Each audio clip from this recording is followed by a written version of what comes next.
매주 목요일 저녁 이 시간 특별한 순서가 준비되어 있죠. 기자와 PD가 함께 만드는 라디오 탐사 저널리즘 KFM 스페셜. 오늘은 일회용 플라스틱컵 규제, 그 후 1년이란 주제로 얘기 나눠보겠습니다. 취재를 한 배영진 PD와 함께합니다. 안녕하십니까? 네, 안녕하십니까? 네, 오늘 주제가 일회용 플라스틱컵 규제, 그 후 1년인데 사실 배 PD는 일회용 플라스틱컵 규제가 시행된 지난해 8월 즈음에 같은 주제로 이 KFM 스페셜을 한 바가 있죠. 예, 그렇습니다. 그럼 오늘은 그 후속 취재로 중간점검, 그러니까 1년 이후의 변화를 보는 건데, 그러니까 AS 차원이 되네요. 네, 물론 그런 측면도 있고요. 더불어서 올해 11월 22일 정부가 일회용품 사용을 줄이기 위한 로드맵을 발표했습니다. 실생활과 직결된 정책인데도 불구하고 알고 계신 국민들이 많지 않고 알고 있더라도 범위가 광범위하고 내용도 복잡해서 이해하는 데 어려움이 있습니다. 그래서 오늘 이 시간을 통해서 지난 1년간의 중간 점검과 더불어 새롭게 발표된 자원 재활용 정책에 대해서 설명을 드리려고 합니다. 추가로 설명을 드리자면 이번에 발표된 정부 로드맵은 말 그대로 중장기 정책 추진 방향이기 때문에 당장에 시행되는 것은 아니고 정부가 업계와 자발적 협약을 우선 체결해서 시장 상황을 모니터링한 후에 제도화에 나설 계획입니다. 내년부터 배달음식, 장례식장과는 일회용 식기 감량을 위한 자발적 협약을 체결하고 커피 전문점 같은 식품 적객업소는 종이컵, 빨대, 젖는 막대를 줄이기 위한 자발적 협약을 체결합니다. 하지만 자원 재활용 정책의 특성상 단순히 제도의 차원을 넘어 사회의 근본적인 체질 변화가 필요하기 때문에 충분한 시간을 갖고 차근차근 준비하지 않으면 시장에 혼란을 초래할 수 있어서 철저한 사전 준비가 필요하다고 할 수 있겠습니다. 네, 이제는 체질의 변화를 만들어내는 단계. 사실 저도 이런 변화를 느끼는 게 방송국 주변에 커피점을 가도 이제 종이컵을 줄이는 사례, 아주 당연시되는 그런 분위기는 만들어진 것 같아요. 네. 지난해 8월 2일에 식품 접객업소를 대상으로 일회용 플라스틱 컵 일제 단속을 시행한 지 어느덧 1년이 지났는데, 자, 1년의 성과를 어떻게 볼 수 있겠습니까? 자원의 절약과 재활용 촉진을 위해 작년 8월에 전격적으로 시행한 규제가 과연 얼마나 성과를 거두었는지 직접 중간 점검에 나섰던 시민단체 자원순환사회연대 김태희 정책국장에게 들어봤습니다. 저희 단체에서 올해 5월에 수도권하고 이제 전국 5대 광역시 커피 전문점 1,543개 매장 내 일회용 플라스틱컵 사용 실태를 조사해봤는데요. 1,543개 매장 중에서 한 76.5% 정도 되는데 거기서 이제 다회용컵만 사용하고 있는 것으로 나타났습니다. 그래서 1,543개 매장에서 이제 사용한 그 총 컵 중에서 다회용 컵은 85.3%가 사용되는 것으로 나타났고 2018년도에 저희가 자발적 협약업체 21개 브랜드 226개 매장을 대상으로 조사한 결과하고 이제 비교를 해보면은 약 한 44.3%였어요. 그거보다는 약 한 2배 정도 이렇게 증가한 것으로 지금 조사되었습니다. 네, 역시 통계 또 수치로만 봐도 비교적 잘 시행되고 있고 잘 호응하고 있구나 하는 그런 느낌이 듭니다. 그렇습니다. 네, 시행 초기에 40%에 그쳤던 다회용 컵 사용 비율. 이 다회용 컵은 뭐 머그잔 그런 그렇죠. 걸 얘기하겠죠. 이것이 2배 정도로 증가했다는 것만 봐도 상당히 짧은 기간에 정착되어 가고 있다. 뭐 이런 평가를 내려도 될 것 같습니다. 그렇습니다. 단속 초기의 혼란과 우려와는 달리 짧은 기간 내에 속도감 있게 잘 정착이 되고 있는 것으로 평가가 됩니다. 추가적으로 환경부 자료도 살펴봤는데 자발적 협약을 맺은 커피 전문점과 패스트푸드점의 매장 내 일회용 플라스틱컵 수거량이 75% 감소한 것으로 나타났습니다. 풀이하자면 소비자의 일회용 플라스틱컵 사용이 줄면서 자연스럽게 수거업체의 수거량도 감소했다 이렇게 보입니다. 네, 그렇겠네요. 정부는 이번 토대 위에서 한 단계 개선된 일회용품 사용을 줄이기 위한 로드맵을 발표했는데 문제는 국민들에게는 생소하다는 점입니다. 네, 생소하다, 뭐 홍보가 좀 덜 됐다 이런 지적일 텐데, 자, 오늘 이 주제를 선정한 이유도 바로 이것 때문이겠죠? 맞습니다.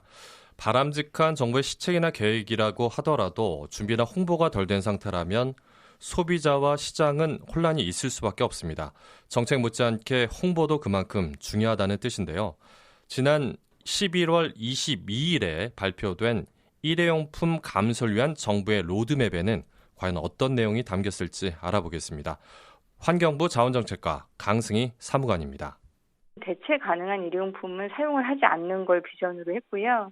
그래서 2022년까지는 35%를 감축하고 2030년까지는 사업적 목적의 비닐봉투 사용을 전면 금지를 하는 걸 목표로 했습니다.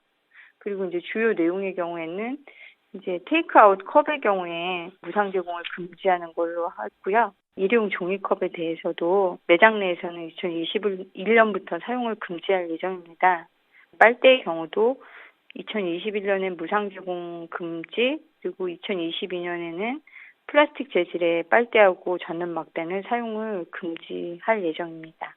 그리고 포장 배달 같은 경우에 수저, 포크, 나이프 이거는 2021년부터 사용을 금지하고 장례식장의 경우에 비교적 세척이 용이한 컵이랑 수저는 이제 2021년부터 사용을 금지하려고 하고요. 접시하고 용기 같은 경우는 단계적으로 2024년까지 금지를 시킬 예정입니다. 그리고 비닐봉투의 경우도 중소형 슈퍼와 편의점, 제과점까지 2021년까지 사용을 금지하려고 계획을 발표했습니다. 그리고 지금 위생용품의 경우에 주요 호텔 체인들의 경우에 다회용품으로 위생용품을 전환하려고 해서 50실 이상의 숙박업은 2022년, 그 전체 숙박업에 대해서 2024년까지 배송 포장 같은 경우는 스티로폼 박스가 많이 사용되는데 동일한 곳으로 정기적으로 배송되는 경우에는 스티로폼 박스 대신에 재사용 박스, 그리고 이제 종이 박스 같은 경우도 포장 공간 비율로 해서 과대 포장을 방지하려고 하고 있고요. 완충제 같은 경우도 이제 플라스틱 대신에 친환경으로 종이라든지 물로 된 아이스팩, 테이프 없는 박스, 불필요하게 이미 포장돼서 나와 있는 제품에 대해서 2차 포장을 줄이려는 노력을 하려고 합니다. 네. 자, 이 같은 내용에 대한 홍보, 아무리 해도 지나침이 없을 거라는 그런 생각이 듭니다. 자, 좀 복잡한 내용도 있는데 다시 한번 정리를 해주실까요? 내용이 좀 방대하죠. 네. 실생활에 밀접한 몇 가지만 추려서 청취자 여러분께 요약해드리겠습니다. 요즘에 배달 음식 많이 드실 텐데 포장 배달 음식을 먹을 때 쓰던 일회용 숟가락, 젓가락 2021년도부터 금지됩니다. 그리고 2021년부터는 내후년이죠.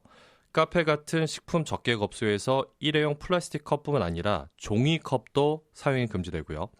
매장에서 마시던 음료를 테이크아웃 하려면 요즘 같은 경우에는 비용을 받지 않고 업주가 테이크아웃 잔을 줬는데 2021년도부터는 본인이 비용을 지불해야 합니다.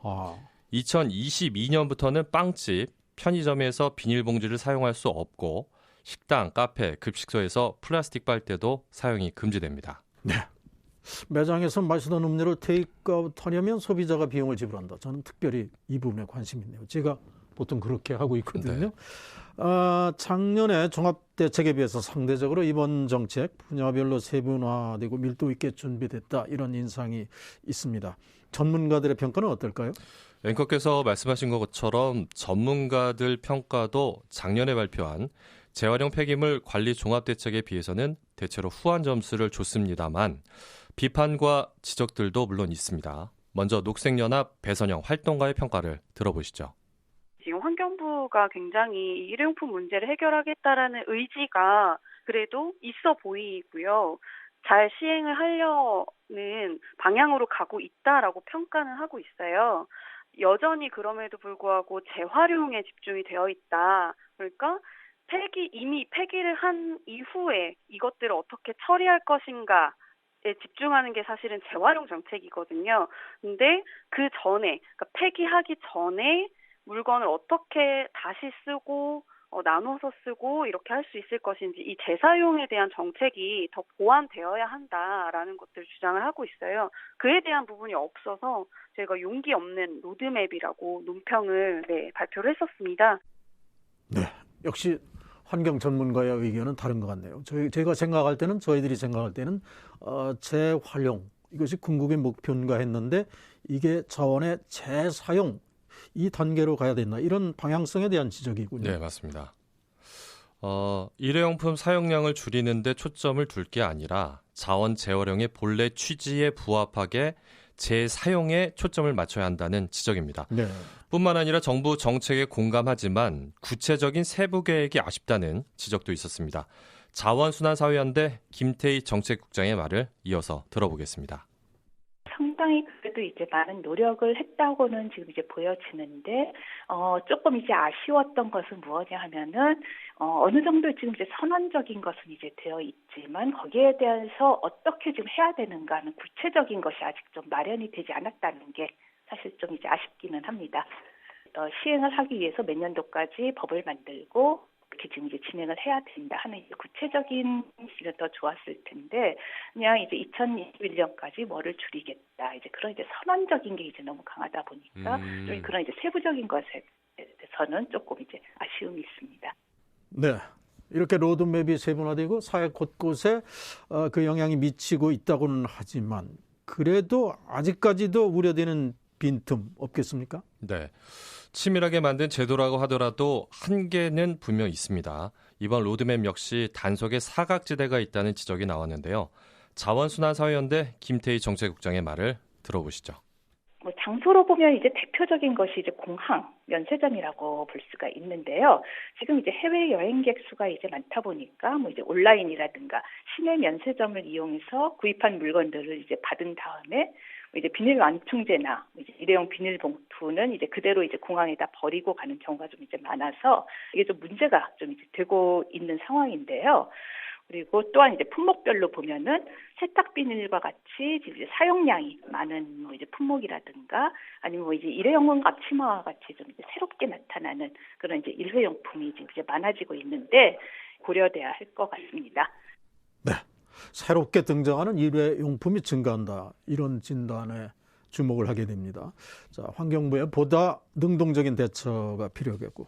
그런데 배 PD, 결국 이 정책의 성공 여부, 국민들의 관심과 참여가 아니겠습니까? 물론입니다. 그 점에서 주무부처인 환경부의 적극적인 홍보가 아쉬운데요. 국민들의 적극적인 참여를 이끌어낼 대국민 홍보 방법에 대해서 입장을 들어봤습니다. 내년 1월부터 정부, 지자체 업계, 시민사회, 여기 이제 시민사회는 환경 쪽뿐만 아니라 소비자단체, 종교단체 등을 다 올려서 범국민 일회용품 줄이기 플랫폼을 구축해서 운영을 할 예정입니다. 내년부터. 기존에 하고 있던 이제 홍보 포스터라든지 카드뉴스, 그리고 소셜 네트워크 서비스라든지 캠페인, 영상 홍보물 이런 것들은 지속적으로 알려나갈 생각입니다. 네. 저는 우리 국민들의 수준을 아주 높게 봅니다. 세계적으로도. 환경에 대한 관심이 높고, 지금 보면 쓰레기 분리수거라든가 종량제 봉투를 사용한다는 것 정말 얼마나 잘하고 있는지 모르는데, 그래도 앞으로 국민들의 보다 더 한 단계 높아진 동참이 있다면 더욱더 성공적이 아닐까 이런 생각이 듭니다. 네, 말씀해 주셨듯이 국민들의 적극적인 동참이 관건인데요. 국민들의 적극적인 동참을 호소하는 시민단체의 목소리, 녹색연합 배선영 활동가를 통해 들어봅니다. 2050년에는 바닷속에 물고기보다 플라스틱이 더 많아질 거라는 전망이 있는데요. 최근에도 죽은 향유골의 뱃속에서 100kg의 생활 쓰레기가 우르르 쏟아졌다라는 기사도 있었고요. 그래서 일회용품 플라스틱은 지금 생태계를 파괴하고 해양 생물들을 해치는 주범이 되었습니다. 분해가 잘 안 되고 그래서 미세 플라스틱으로 쪼개지고 우리가 마시는 물과 해산물에서 미세 플라스틱이 지금 검출이 되고 있는데요. 지금 일상에서 우리가 하는 선택이 어떤 미래를 만들 수 있는지에 대해서 한 번쯤 되새겨보시는 날들이 되시면 좋겠고요. 일상에서 웬만하면 좀 불편하더라도 텀블러나 작은 에코백을 챙겨주시고 한 번 쓰고 버리는 일회용품을 계속 낭비하는 것보다는 계속 재사용할 수 있는 다회용품이 우리 환경에 이롭다는 점을 기억해 주시면 좋겠습니다. 네, 환경을 지키는 문제, 이건 전 지구적 과제가 되고 있습니다. 이 시간을 통해서도 보도해드렸듯이 올해 타임지 인물로 소외되는 10대 환경 소녀가 선정된 것만으로 봐도 얼마나 지금 이 지구가 위기에 처해 있는가 이거를 반증하는 것인데, 여기서 보면 국민들의 아름다운 불편, 이 대목이 상당히 인상 깊게 들어옵니다. 결국 아름다운 우리 지구를 지키는 일의 시작이 바로 일회용품 줄이는 일로부터가 아닌가 네. 이런 생각이 들고요. 그러려면 우리 국민들이 번거로움이나 불편함을 감수해야 감수해서. 된다. 네. 그런 호소문이었습니다. 이번에는 주무부처인 환경부의 입장도 들어볼 텐데요. 환경시민단체 또는 유통업계, 소비자 이렇게 각각의 이해관계자들 사이에 끼어서 서로 충돌하는 이해관계를 조율해야 하는 주무부처의 애로사항이 있었습니다. 저희가 이 정책을 마련하는 데 있어서 이해관계자들의 생각과 시민사회의 생각과 참 많이 괴리가 있다는 것을 느꼈습니다. 그래서 이상은 있지만 현실의 경우에는 업계의 애로사항 그리고 국민들의 애로사항 이런 부분들이 반드시 존재하기 때문에 이런 것들을 다 함께 끌어안아서 가져가려고 노력을 하고 있고요. 실천이 뒤따라야 되기 때문에 시행착오를 최소화한 다음에 법제화를 하는 스텝 바이 스텝으로 진행을 해서 결국은 모두가 원하는 제도를 끌고 나가려고 노력하도록 하겠습니다. 어떻게 보면 국민들이 편하게 생활하시는 거에 불편을 끼쳐드리는 정책일 수 있지만 지난 1년간 우리 국민들이 보여준 노력을 보면 충분히 앞으로도 많은 노력을 해 주실 거라고 생각합니다. 네. 자, 친환경 문화를 위해서는 모두 이해관계자들이 함께 가야 한다. 이 대목에 특히 공감이 가는데 가장 큰 이해관계는 역시 환경과 성장 문제가 충돌하는 그런 것이라는 생각이 듭니다. 자, 오늘 KFM 스페셜은 일회용 플라스틱 컵 규제 그 후 1년이란 주제로 함께 해봤는데 정말 의미 있는 취재였다 이런 생각이 듭니다. 자, 배 PD 마무리하면서 덧붙이고 싶은 말이 있다면 어떤 것입니까? 네, 취재하면서 앵커께서도 말씀하셨듯이 아름다운 불편이라는 말이 저도 오랫동안 내류에 남았습니다.